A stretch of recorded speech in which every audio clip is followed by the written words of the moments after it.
I've been waiting for over a year to make this review. So today I'm going to the AMC in Rockaway, New Jersey to go see a double feature of both Wicked and Wicked for Good. The first Wicked released last November, and Wicked for Good is releasing this Friday. And the AMC is doing this special double feature presentation. So I was like, yeah, why not review both movies at the same time? Because it's literally the exact same story. I did this previously for Dunes Part 1 and 2, but I didn't edit the video at all, and I just uploaded it as I recorded it that evening because I was so tired that day. But I prepared a little today. So, both parts of Wicked are directed by John M. Chu, previously known for Crazy Rich Asians. Part 1 stars Cynthia Erivo, Ariana Grande, Jonathan Bailey, Ethan Slater, Bowen Yang, Marissa Bode, Peter Dinklage, Michelle Yeoh, and Jeff Goldblum, with Coleman Domingo joining for Part 2. And another interesting fact, the day that this video was uploaded, it was exactly a year ago when I saw the first Wicked movie, which was at Disney Springs.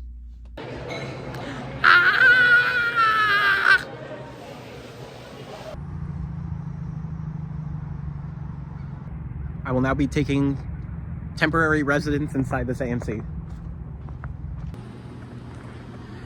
Follow the yellow brick. Which way do we go? Pardon me, but that was a very nice way. Who said that?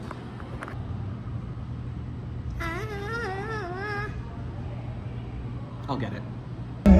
Find the prettiest girl. Dee and Bach. Part 1's finished. I forgot how good the movie is. I haven't watched it in full since I saw it last year. Now, snacks and Part 2.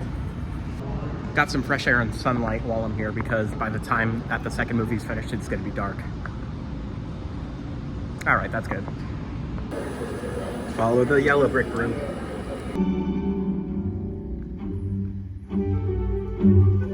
This is no longer the longest intermission.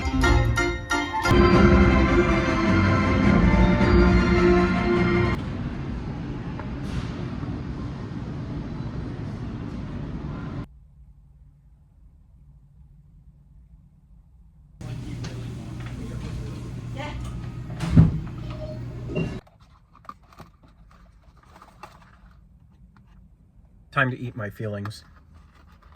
So, I'm going to do a brief overview of Part 1 first.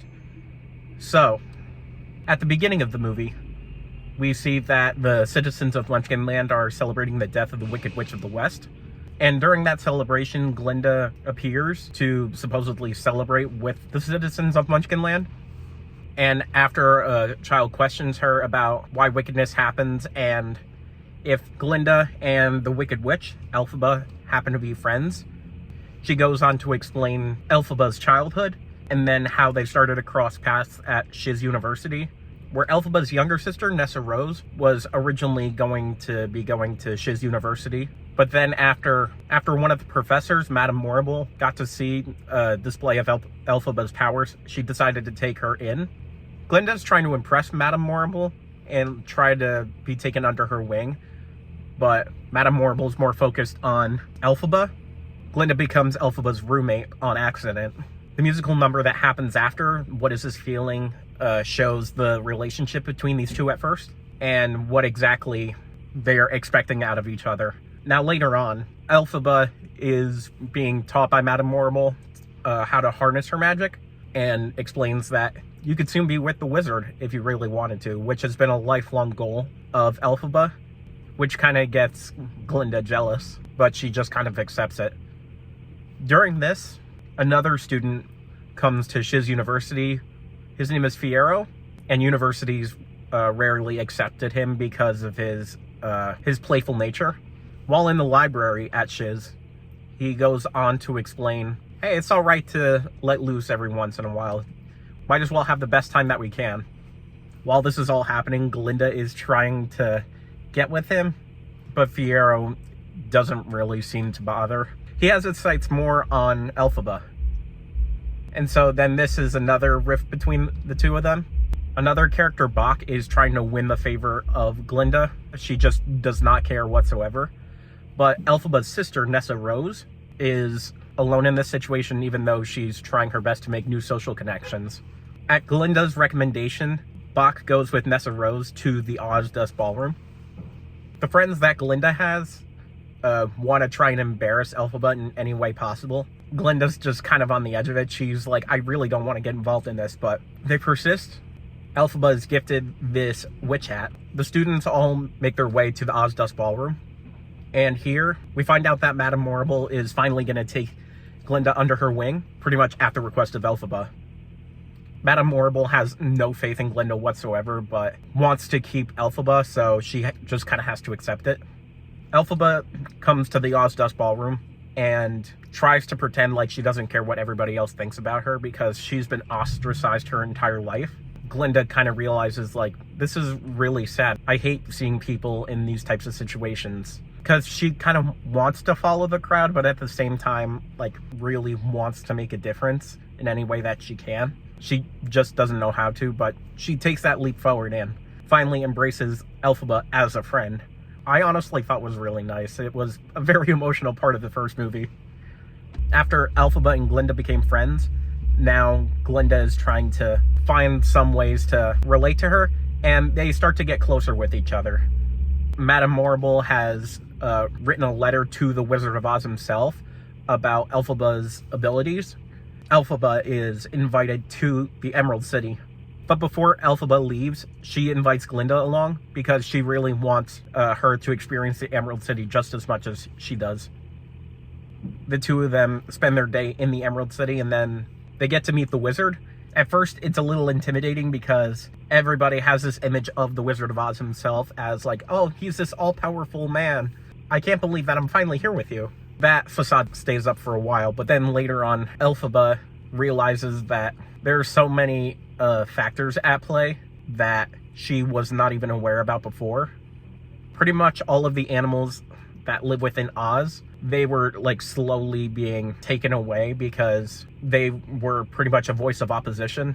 And I guess the Oz government, they really didn't like that, so they started to get rid of more and more animals. Which unfortunately, one of the professors of Shiz University, who happened to be a goat, he is taken away. Elphaba's biggest desire is to make sure that all the animals are set free, and she tries to help. Elphaba's introduced to the Grimoire, which is this book of incantations and spells. At the wizard's recommendation, one of his guards, which happens to be monkeys, the guard's desire is to be able to get closer to seeing the birds every single day. But then the spell out of the Grimoire, Elphaba reads it, it ends up mutilating the monkey himself, and then he sprouts wings, so that's the origin of the flying monkeys. Elphaba feels awful because she is messing with stuff that she never wanted to mess with in the first place.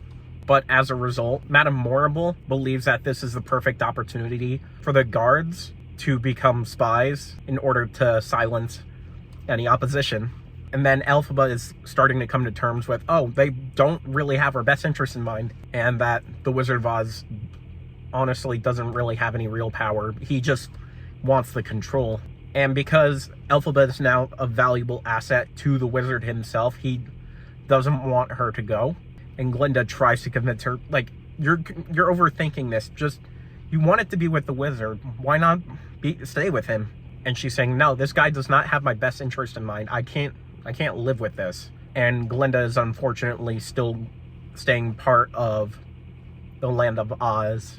We get the final number, Defying Gravity, which shows how she's finally breaking away from any expectations people have had for her before and just embracing what she unfortunately has become.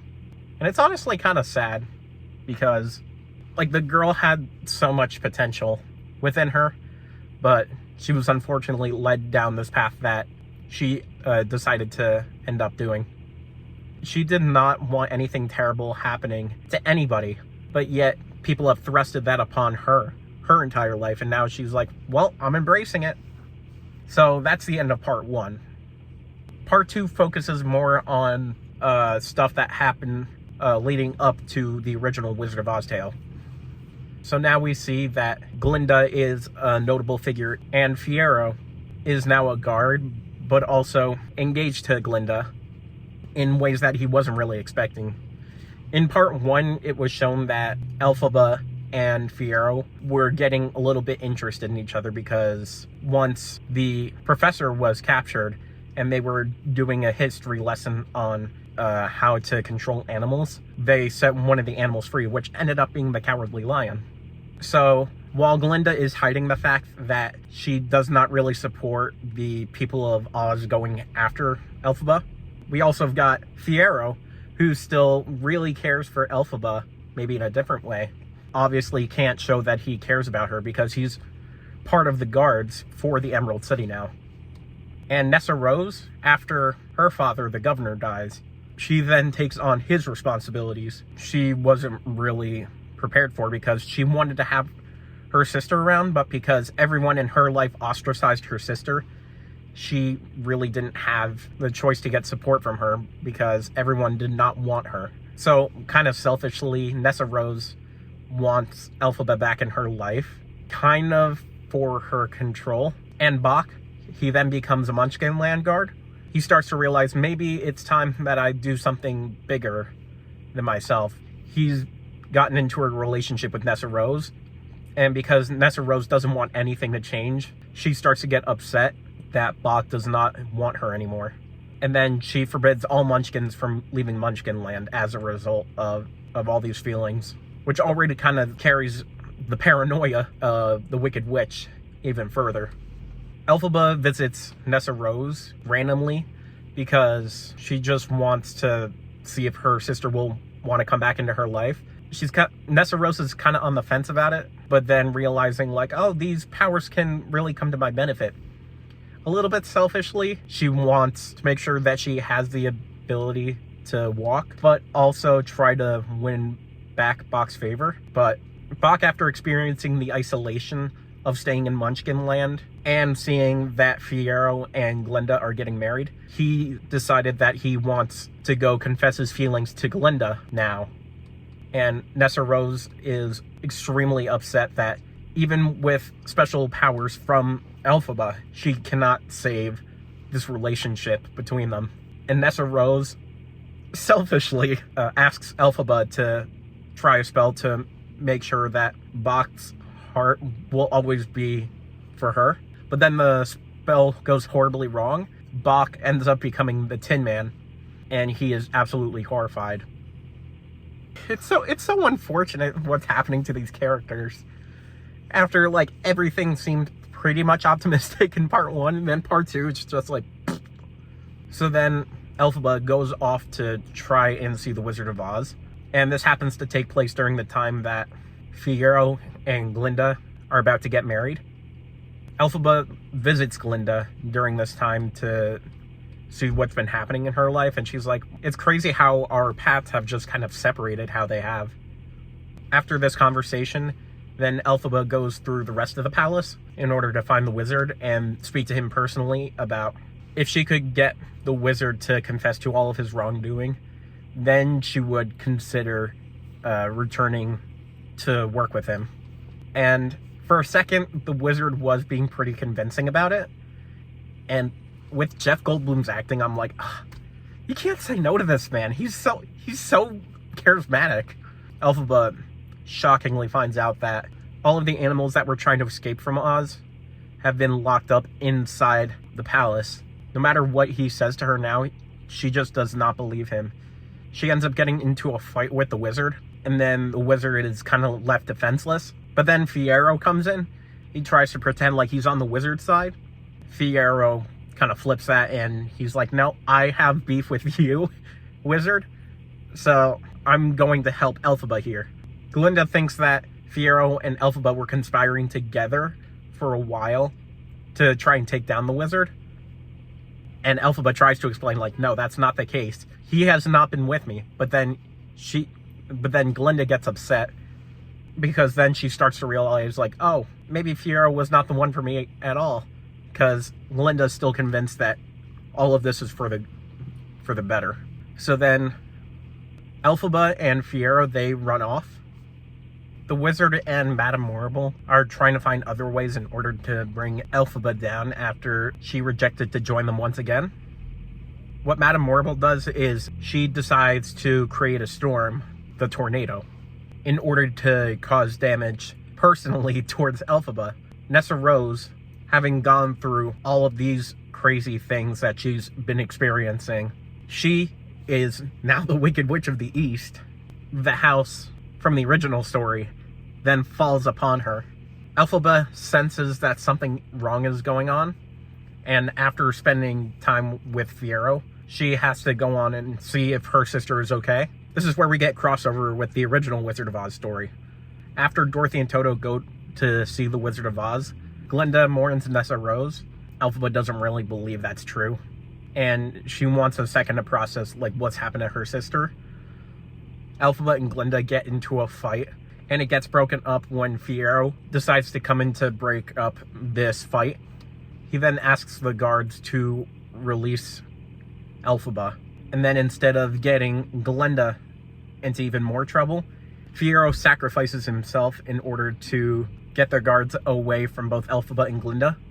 Elphaba is really upset by this, but then she casts a spell at this castle called Kaimoko, where she then does this enchantment to make sure that Fiyero does not get harmed whatsoever. And then we come to find out that he's actually the Scarecrow. One thing I didn't mention before, at the beginning of part 2, Elphaba goes to all of the animals of Oz who are escaping at this point, and she tries to convince them, please stay, this is your home, you deserve to stay here. But then the cowardly lion, he ends up calling her a liar, and that she previously had worked with the wizard in order to create the situation with the flying monkeys. So now the animals don't trust her, and pretty much nobody in Oz trusts her now. So that ended up making her extremely ostracized by everybody. Instructed by the wizard, he tells Dorothy to kill the Wicked Witch, and as they're leaving, Bach forms a crowd in the Emerald City in order to explain why the storm happened, and he goes on to explain about the storm being created by Madame Morrible. And during this, Glinda finds out that Morrible was responsible for killing Nessa Rose. Now Glinda's finally realizing, oh my god, this is horrible. Why has this been going on for so long? Madame Morrible is really the one who's been wanting to keep things controlled that way that she wants them to. While the wizard is doing his best to just be the leader that people want him to be, he just really does not have any control in this either. But you can't take the blame off of him, really. So then Dorothy gets captured by the flying monkeys, and then Elphaba imprisons her in the castle. During this, Glinda went on the search to find Elphaba. She finds her at the castle. They're still thinking to each other, how has this all gotten so far? This is awful. But life just took them on completely different paths. Even though they did cross paths at one point, the way that they're viewed by the public has changed drastically. And while either of them don't really like it, they're like, I kind of accept where we've gone here. Elphaba doesn't want anybody to realize that Glinda has been searching for her. And so Glinda stays hidden, while the trio of the Scarecrow, Tin Man, and Lion then go on to help Dorothy escape. Now Dorothy finally escapes, and Elphaba is kind of left defenseless. So then we see Dorothy just throw the bucket of water onto Elphaba. We see through a shadow that Elphaba's melting, and Glinda's watching all of this ensue. I'm such a big fan of the original Wizard of Oz, so that seeing a lot of this just hurts me inside. Knowing how I've seen the 1939 movie, and then how the Wicked musical has gone on to build on top of that and put their own spin on things. Glinda finally comes out of hiding to find that there's a green bottle that was left in Elphaba's possession. This little green bottle was a keepsake of Elphaba from her mother, which actually turns out to be the same bottle that was shared by both the wizard and Elphaba's mother. So then Glinda takes this back, brings it to the wizard to show him, the wizard realizes, like, oh my god, what have I done? With tremendous guilt, he then goes on to leave the Land of Oz because there's so many things that have gone wrong that he just cannot stay there any longer. And because of this, now Madame Morrible's plans of having things staying under control isn't really there any longer, and Glinda takes over as the most prominent figure in the Land of Oz now. After Dorothy returns home and the wizard has left, Fiyero goes back to the castle where Elphaba was, and we find out that Elphaba was just hiding in a little trapdoor. And then the two of them, finally realizing that they're now safe, they go to escape, while Glinda unfortunately thinks that Elphaba is still dead. But everything is at ease now, and that's where the story ends. That was pretty dense for a musical, but I think it kind of worked out that this was split up into two parts, because there's so much ground covered. So some surprises from this one was the appearance of Idina Menzel and Kristen Chenoweth in part 1. They were in the scene of the Emerald City where they were explaining the story about the Wizard of Oz himself. I thought that was pretty cool. And in part 2, they made a lot of references to the 1939 movie, including one of my favorite lines said by Margaret Hamilton originally. "These things must be done delicately." I don't know what it is about that, but it always makes me laugh every time I hear it. I really enjoyed the music out of both of these movies. It feels theatrical, and I think having it put into a movie just kind of works pretty perfectly. I do have a few criticisms about it. So one thing that I've seen pretty consistently was Jeff Goldblum's musical numbers with him as the wizard. As much as I really did enjoy them, like, something about them tonally didn't really fit in with the rest of the story. And I don't think that's really any fault of his own, because there's already so much that's going on within part 1 that you kind of don't tend to remember any of that. That's really the only criticism I had about part 1 ever since I saw it for the first time.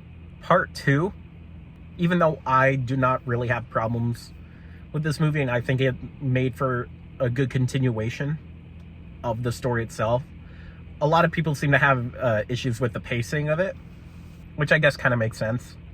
After having like an over 2-hour and 40-minute movie from the first one, it's like watching a 5-hour musical. Depending on people's viewing habits, it kind of makes sense. Like there is so much ground covered. And in the Broadway version, a lot of stuff was more condensed, and they had stuff that was more tuned to work on the stage rather than like in a movie. The animal characters, now that I'm thinking about it, the animal characters didn't really have huge establishment. Their issue was brought up within the movies, but never really seems to have much focus. Again, because there's already so much going on. I think it was kind of a good thing that they didn't really happen to focus on many story beats from the Wizard of Oz itself, because the original Wizard of Oz story has been around for pretty much over 125 years at this point. Pretty much everybody who's alive today is familiar in some capacity with the Wizard of Oz. Other than that, like, I really enjoyed myself during this. What I think is interesting, within the past few years, I haven't really been that heavy on consuming media inspired by the Wizard of Oz. I have seen the 1939 movie plenty of times in my childhood and also more recently. But other Oz media, I haven't really consumed that all as much. I haven't rewatched Wicked until today in preparation for Wicked for Good, which I think it was worth the wait. Finally getting to see the two of these together, I think it was well worth the wait. I think this might actually inspire me to go back and see the Broadway show again. I don't think I mentioned it on this video, but I previously saw Wicked on Broadway back in 2016, but unfortunately I don't really remember all that much from it. Watching this movie was almost going back on Broadway to see it. To conclude, I think I would give the first movie Oh my god, this is difficult. Putting two parts against each other. 3.5 out of 5. I say that because when I first saw it, it was incredible. Still is, don't get me wrong. But I always knew that there was so much more to follow. I think part 2 would be probably a 4 out of 5, because there were parallels from the first one that I think they brought to the attention in the second one and then kind of built upon that.